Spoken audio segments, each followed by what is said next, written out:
뇌물수수와 성접대 의혹을 받는 김학의 전 법무부 차관이 결국 구속됐습니다. 별장 성범죄 의혹이 드러난 지 6년 만에 검찰의 수사가 새로운 국면에 맞게 됐는데요. 네, 한편 아내를 때려 숨지게 한 혐의를 받는 유승현 전 김포시 의회 의장의 구속 여부가 오늘 결정이 되는데요. 오늘 관련 내용들을 이호영 변호사와 함께 짚어보도록 하겠습니다. 안녕하세요. 안녕하십니까? 네, 안녕하세요. 네. 자, 법원이 어젯밤 김학의 전 법무부 차관에 대해서 구속영장을 발부를 했습니다. 일단 제3자 뇌물수수 혐의가 핵심 쟁점이 될 것이라는 분석이 많았었는데 법원의 판단을 먼저 좀 정리를 해주시죠. 네, 그러니까 이제 김학의 전 차관에 대해서 영장이 발부된 이유는 두 가지 면에서 볼 수 있습니다. 이제 첫 번째는 이제 범죄 혐의, 뇌물죄와 관련된 범죄 혐의가 소명이 어느 정도 됐다.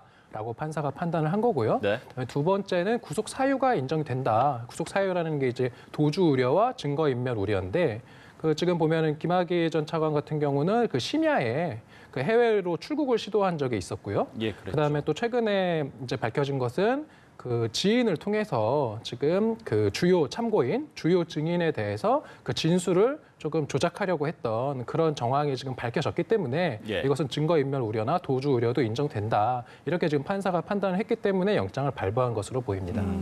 그동안은 윤중천 씨를 전혀 모른다라고 했는데 어제는 좀 한 발 물러서는 모습을 보였잖아요. 네. 이것도 좀 불리하게 작용을 했을까요? 당연히 불리하게 작용됐을 것 같습니다. 예. 이게 보면은 이제 김 전 차관과 윤중천 사이에 수많은 대화 내용이나 그다음에 함께했던 그러한 정황들에 대한 자료를 검찰이 쥐고 있었을 텐데 이것에 대해서 그러한 어떤 범죄 혐의를 했다라는 것은 나아가지도 않고 나는 아예 모른다라고 이제 이렇게 했다라고 알려져 있었는데 어제 지금 변호인 측의 이야기가 좀 전해지는 것으로는 모른다라고 했던 건 아니라 잘 기억이 나지 않는다 이런 식으로 이야기를 했기 때문에 진술을 바꾼 것은 아니다라고 지금 변호인 측에서는 이야기를 하고 있지만 이것을 받아들이는 수사기관이나 법원에서 봤을 때는 그것을 아예 모른다라고 이렇게 지금 전면 부인을 했던 것으로 봤고 이렇게 전면 혐의를 부인을 하는 경우에는 이제 범죄가 이제 성립할 범죄 혐의의 어떤 성립 여부에 대해서 소명이 됐다라고 만약에 판단을 했는데도 계속 부인을 하면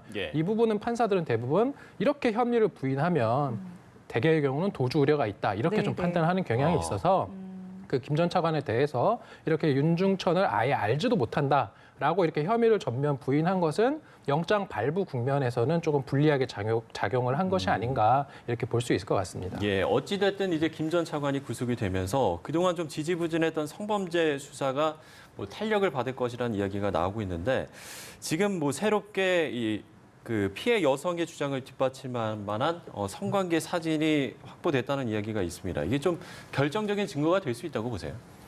일단은 사진은 당연히 중요한 증거 자료는 되는데 다만 사진이라는 것은 어떤 성관계가 있었다라는 것까지는 직접적으로 증명을 할 수 있으나 성관계로 나아가는 과정에서 폭행 협박을 통해서 피해 여성을 한거 불능 상태로 만들어서 성범죄를 저질렀다라고까지 사진 한 장으로 입증할 수는 없기 때문에 수사기관에서는 그러한 성관계를 이제 한 것이 김 전 차관과 윤중천이 맞는지 이러한 것들을 조사하면서 나아가서 그러한 성관계에 이르기까지 어떠한 행위들이 있었는지 폭행 협박으로 볼 만한 행위가 있었는지 이러한 부분에 대한 어떤 진술 본인의 인정 진술 내지는 목격자의 진술 이러한 것들을 확보를 해야 되는 것이기 때문에 이 부분은 조금 지켜봐야 될 것 같습니다. 그렇습니다.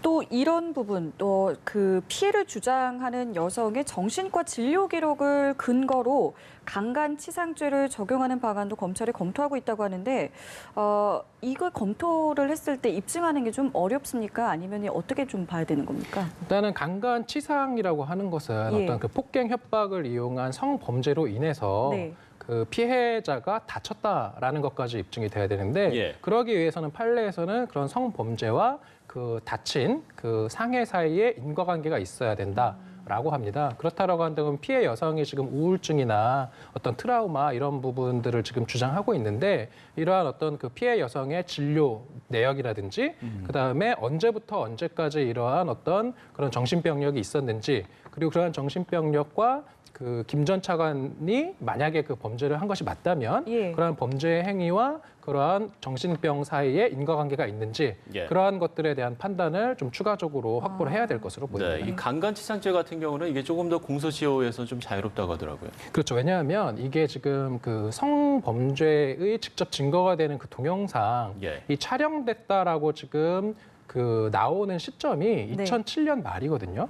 그럼 2007년 말이면 벌써 10년도 더 지난 것이기 때문에 예. 이미 그 성범죄 같은 경우 이제 공소시효 그 당시 그 형사소송법이 2017년 말에 개정이 됐거든요. 예. 그래서 개정되기 전에 공소시효가 적용되는데 그러면 10년에 불과합니다. 그렇기 때문에 2007년 말에 있었던 성범죄만 가지고는 공소시효가 도과됐다라고 볼 여지가 매우 높아서 예. 지금 나오는 것들이 그 강간치상이 만약에 된다면 지금 피해 여성이 주장하고 있는 것은 그 이후에 다쳤다. 예. 또는 2008년에 자기가 또 그러한 일을 당했다라고 하니까 2008년이면은 공소시효가 이제 10년에서 15년으로 늘어날 수 있거든요. 예. 그렇기 때문에 2008년도에 있었던 범행 그다음에 강간으로 인해서 상해까지로 나아갔다. 강간치상이 있었다라는 부분에 대해서 수사기관이 입증을 하면 공소시효 문제도 좀 넘어설 수도 있다. 예. 이렇게 볼 수 있을 것 같습니다. 마지막으로 이 김 전 차관에 대해서 한 가지만 더 좀 짚어보면요. 공소시효를 이제 확보하다고 하더라도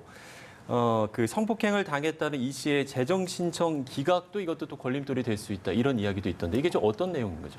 이게 이제 보면 김 전 차관이 이미 성범죄와 관련돼서는 두 차례 무혐의 처분을 받았습니다. 네. 2014년, 15년에 이렇게 한 번씩 받았는데 이렇게 무혐의가 나니까 이제 피해자 입장에서는 이렇게 검찰의 무혐의 처분이 부당하다, 공소 제기를 해달라라고 법원에 이제 재정 신청을 했는데 법원에서도 지금 2015년 7월에 그러한 피해자의 재정 신청을 기각했거든요. 네. 그러면 우리 판례에서는 이렇게 재정 신청이 기각이 되었는데도 그럼에도 불구하고 다시 공소가 제기되기 위해서는 그러한 어떤 중요한 증거가 새로 발견이 돼야 된다. 그러니까 유죄가 거의 입증되기에 부족함이 없을 정도의 네네. 그러한 중요한 증거가 새로 발견이 되어야지 공소 제기할 수 있다라는 게 우리의 이제 판례이기 때문에 그러한 새로운 주요 증거 없이 만약에 이번에 공소 제기를 하게 된다면 예. 최악의 경우에는 공소 기각 이제 결정이 나올 수도 있기 때문에 예. 이러한 점을 지금 변호인이나 또는 그런 사람들이 좀 주장하고 있는 것으로 보입니다. 예, 당장 어제만 해도 구속 여부를 두고 참 많은 예측들이 있었거든요. 근데 결과적으로는 구속이 됐습니다. 앞으로 좀 수사는 어떻게 좀 진행될 거라고 보시는지요? 지금 이거 구속된 거는 영장 기재가 그 예. 뇌물죄로 구속시킨 그렇죠. 거거든요. 예, 예. 그런데 지금 어찌 보면은 김학의 전 차관의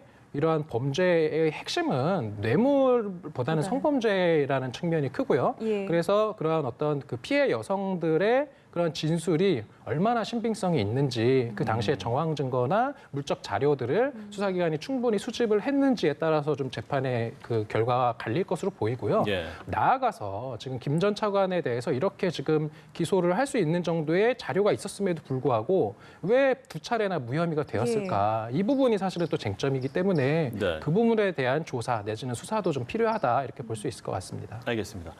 자, 다음 이슈를 좀 짚어보죠. 아내를 때려 숨지게 한 혐의를 받는 유승현 전 김포시 의회 의장의 구속 여부가 이제 오늘 결정이 되는데 일단 구체적인 사건 내용을 좀 짚어보죠.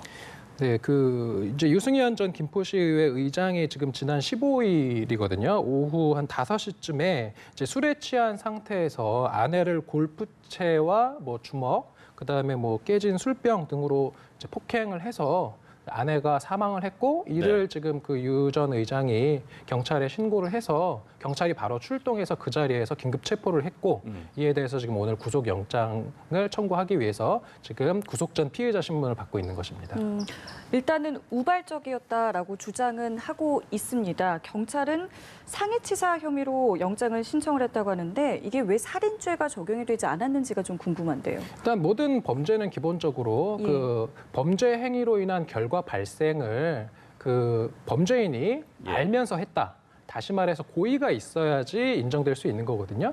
그러면은 상해치사 같은 경우는 예. 그냥 상해를 한다라는 정도의 고의만 있으면 그로 인해서 사망을 한 것을 입증하면 상해치사는 바로 유죄 인정이 되는데 예. 예. 살인죄 같은 경우는 내가 이 사람을 때려서 이 사람을 죽여야 한다. 나는 죽이겠다. 죽이겠다는 목적이 라는 있었어요. 어떤 그런 고의까지도 수사기관에서 입증을 해야 되는데 지금 수사 초기 단계이기 때문에 예. 어떤 살해의 고의 입증할 만한 정도의 어떤 그런 수사는 안 됐을 것으로 보입니다. 그래서 예. 이제 지금 아마도 그 지금 뭐 구속 전 피의자 신문을 받고 있지만 그 이후에 구속이 되면 그 살해의 동기를 혹시가 살해의 동기가 있었던 것은 아닌지, 예를 들어서 평소에 뭐 사이가 매우 안 좋았다거나 계속적으로 그러한 좀 뭔가 살해 행위에 고의를 가질 만한 점은 없었는지 그러한 것들을 수사기관에서 좀 파악을 하고 있을 것으로 보입니다. 예. 일단 뭐 유 전 의장 같은 경우도 지금 머리를 때리지 않았다라고 이야기를 하는 부분도 이제 고의가 없었다라는 뜻인 거잖아요. 그렇죠. 그러니까 혹시라도 이제 뭐 유 전 의장이 거기까지 생각을 하는지는 모르겠지만 지금 본인의 혐의를 인정하고 있다라고 언론 보도에 나오는 것은 내가 때렸다, 때린 사람이 내가 맞다라는 것을 인정하는 것이지 내가 아내를 죽일 의사를 가지고 때린 것이다라고까지 인정을 하고 있는 것은 아닌 것으로 보입니다. 그러면은 고의성 여부, 그러니까 우발적이었는지 고의성 여부는 이제 뭐 부검도 이제 한다고 하니까 그 부분을 통해서도 알아볼 수 있겠습니다만은 상습성에 대해서도 좀 짚어볼 수 있지 않을까. 이게 부부관계였기 때문에 그간에 뭐 상습적인 폭행이 있었는지 여부도 좀 판단할 수 있지 않겠습니까? 네, 뭐 상습적인 폭행이 있었다라고 한다면은 아마도 그거는 이제 좀 그 사례를 할 정도의 어떤 고의를 인정하는 그런 간접 증거로서의 의미는 가질 수 있을 것 같고요.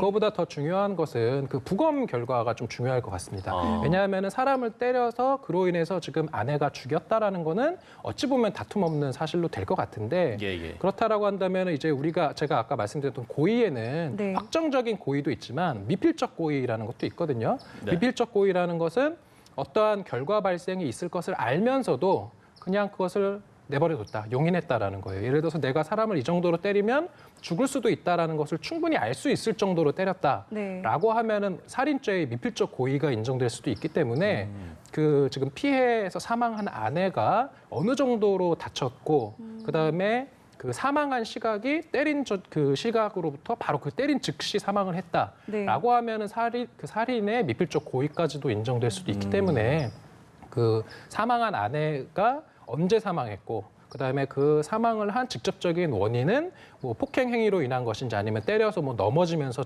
뭐 죽을 수도 있고 어떤 그러한 그 사망 원인, 사망 시각 이런 것에 대한 그 추가적인 그 부검 결과가 매우 중요한 증거가 될 것 같습니다. 네, 아무래도 또 이 사건이 더욱더 좀 관심을 받는 이유 중에 하나가 또 과거에 SNS에 유 전 의장이 폭력의 정당성은 없다 이런 좀 글을 올렸기 때문에 더 이 사건에 좀 관심을 받는 것 같은데 일단 좀 지켜봐야 될 것 같습니다. 자, 마지막 이슈를 좀 짚어보죠.